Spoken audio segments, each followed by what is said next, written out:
Natukoy na ang dahilan ng inakalang away kalsada sa Pasay City nito pong Sabado. Base sa investigasyon ng Pasay Police, carnapping ang pinagmula ng insidente.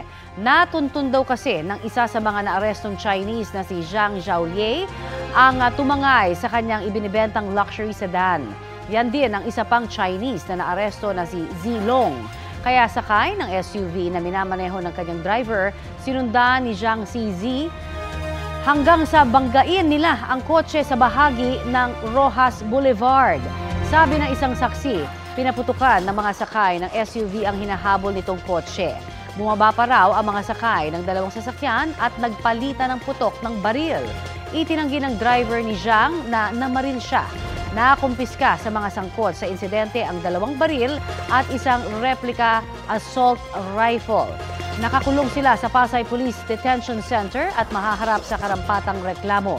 Sinusubukan silang kunan ng pahayag.